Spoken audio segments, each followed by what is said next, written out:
Hello everyone, this is doctor जय Mehta here from Mumbai.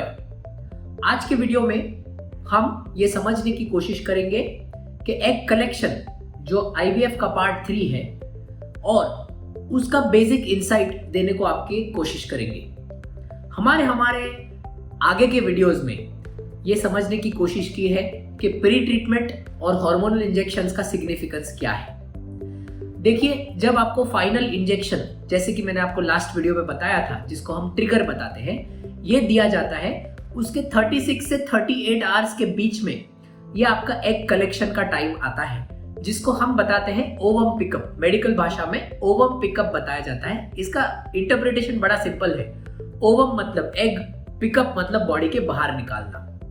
जब कभी भी कोई पेशेंट आईवीएफ की ट्रीटमेंट चालू करने के लिए आता है, ये एक बड़ा क्वेरी रहता है उनके माइंड में कि डॉक्टर ये एग बॉडी के बाहर निकलेंगे कैसे, क्योंकि उनको डर रहता है कि ओवरी तो बॉडी के अंदर सिचुएटेड है, डॉक्टर इंजेक्शन हाथ में दे रहे या पेट में दे रहे, अभी सडनली डॉक्टर ये इंजेक्शंस देने के बाद ये एग को बॉडी के बाहर निकालेंगे कैसे, और क्या ये प्रोसीजर सेफ है या नहीं, क्या इसमें मुझे दर्द होगा, इसके बाद में मुझे कितना बेड रेस्ट लेना है। ये बहुत सारे कॉमन माइंड में डाउट्स रहते हैं, जिसको हम एड्रेस करने की कोशिश करेंगे। देखिए, एग पिकअप के लिए एक टाइमिंग सेट है, जैसे मैंने आपको बताया 36 और 38 आवर्स के बीच में। अक्रॉस द वर्ल्ड यही टाइम है। कहीं पे भी ऐसा नहीं होता कि 45 आवर्स होता है, कहीं पे भी ऐसा नहीं होता कि 24 आवर्स में एग पिकअप हो जाता है। आप दुनिया में किधर में भी जाइए, 36 और 38 आवर्स का window is a golden window, जहां पे एग पिकअप किया जाता है।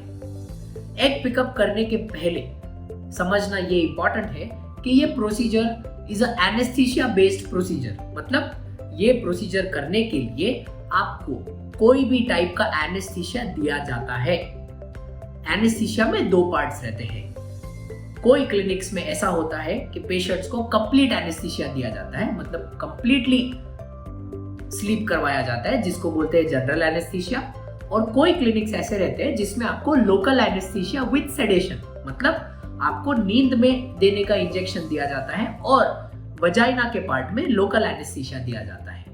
दोनों भी टेक्निक्स इक्वली सेफ है, दोनों भी टेक्निक्स इक्वली इफेक्टिव है, और डॉक्टर वो टेक्निक प्रेफर करते हैं जिससे डॉक्टर सबसे ज्यादा कंफर्टेबल हो। आपके मन में ये डाउट होगा कि एग्स बॉडी के अंदर है, तो डॉक्टर्स को पता कैसे चलेगा सारे एग्स निकले कि नहीं। देखिए, मैंने बताया था कि फॉलिकल स्टडी करने के टाइम पे डॉक्टर इंटरनल सोनोग्राफी करते हैं। इंटरनल सोनोग्राफी से एग का लोकेशन, एग का साइज, ये सब डॉक्टर को समझता है। उसी हिसाब से इंटरनल सोनोग्राफी के माध्यम से उसके ऊपर एक बायोप्सी गार्ड लगा के एक नीडल के द्वारा, एक सुई के द्वारा एग्स को एक्सेस किया जाता है वजाइना से ओवरी को एक्सेस करके वो एग्स को बॉडी के बाहर खींचा जाता है नेगेटिव सक्शन से। इसका पूरा एक मशीन रहता है जिससे एग खींचे जाते हैं।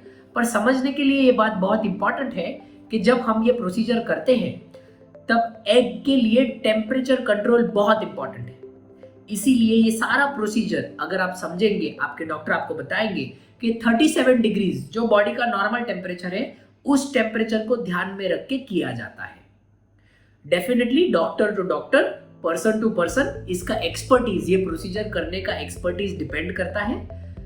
ऑन एन एवरेज, जैसे कि हमारे क्लिनिक में हर महीने के 100 और 200 के बीच में एग कलेक्शन होते हैं, तो डॉक्टर्स और मेडिकल टीम ये प्रोसीजर करने के लिए बहुत मेंटली प्रिपेयर और अडेप्ट रहते हैं। डेफिनेटली थोड़े बहुत वेरिएशंस आते हैं। अगर एग पिकअप की प्रोसीजर को और समझे, तो ये प्रोसीजर के बाद में नॉर्मली पेशेंट 15 से 20 मिनट के अंदर अवेक हो जाते हैं। 50 to 20 मिनट्स के बाद में उनको थोड़ा सा लाइट कॉफी या चाय दिया जाता है, जिससे हमको पता चले कि पेशेंट स्टेबल है या नहीं, और with in 1 to 2 hours patient को डिस्चार्ज कर दिया जाता है।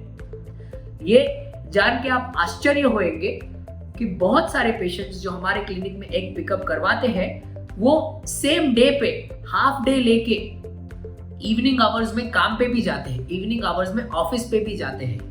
इसका मतलब ये है कि ये प्रोसीजर होने के बाद में आपको स्ट्रिक्ट बेड रेस्ट करने की कोई जरूरत नहीं है। ये बहुत इंपॉर्टेंट है, क्योंकि एक कॉमन मिसकंसेप्शन है। ये प्रोसीजर के बाद में 2 या 3 चीजें इंपॉर्टेंट है। एक बार हमने बॉडी में से एग्स निकाल लिए, उसके बाद में पेशेंट को ये समझना चाहिए कि प्रोसीजर के बाद में शायद 2 या 3 दिन तक पेशेंट्स को थोड़ा सा पेट में दर्द हो सकता है, क्योंकि ये ओवरी हाइपर स्टिमुलेटेड ओवरी है। ये मैंने आपको मेरे प्रीवियस वीडियो में बताया था कि आईवीएफ करने के द्वारा हम ये कोशिश करते हैं कि एक एग की जगह पे उस बॉडी में से कंट्रोल्ड वे में मैक्सिमम कितने एग निकाल सकते हैं हम निकालने का कोशिश करेंगे। तो जायज है कि ओवरी का साइज नॉर्मल से थोड़ा बड़ा होगा। ये बड़ा साइज का ओवरी जब नॉर्मल होने की कोशिश करती है as a part of the procedure, तो पेशेंट्स को थोड़ा सा एब्डोमिनल डिस्कम्फर्ट हो सकता है 1 या 2 दिन के लिए, और माइंड यू ये थोड़ा सा डिस्कम्फर्ट होता है। बहुत रेयरली कभी ऐसा हो सकता है कि ये प्रोसीजर के वजह से पेशेंट को थोड़ा हाइपर रिएक्शन आए और पेट में फूलन, सांस चढ़ने का ऐसा फीलिंग आ सकता है, पर वो किसी 1000 में से किसी एक पेशेंट को आता है। बट उस चीज का आप ध्यान रखिएगा। ये प्रोसीजर एब्सोल्युटली सेफ और स्टराइल प्रिकॉशंस में किया जाता है। आपको ये जान के अच्छा लगेगा कि ये प्रोसीजर के बाद में नॉर्मली हम कोई एंटीबायोटिक्स नहीं देते, ये प्रोसीजर के बाद में कोई पेन किलर्स नहीं देते, क्योंकि ये प्रोसीजर इतना साउंड है और क्योंकि ये प्रोसीजर इतना सेफ है।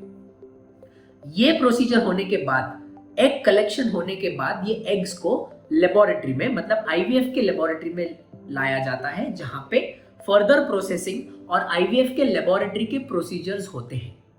हम ये प्रोसीजर्स का डिस्कशन हमारे सब्सिक्वेंट वीडियोस में करेंगे, पर एग पिकअप को लेके ये जो हमने आपको बेसिक इंफॉर्मेशन दी है, इस चीज को लेके अगर किसी को भी ज्यादा क्वेश्चंस है तो आप कमेंट के बॉक्स में डाल सकते हैं, और मैं या मेरे कोई टीम मेंबर्स आपको उस पे हेल्प करने का पूरा कोशिश करेंगे। Thank you so much for listening so patiently.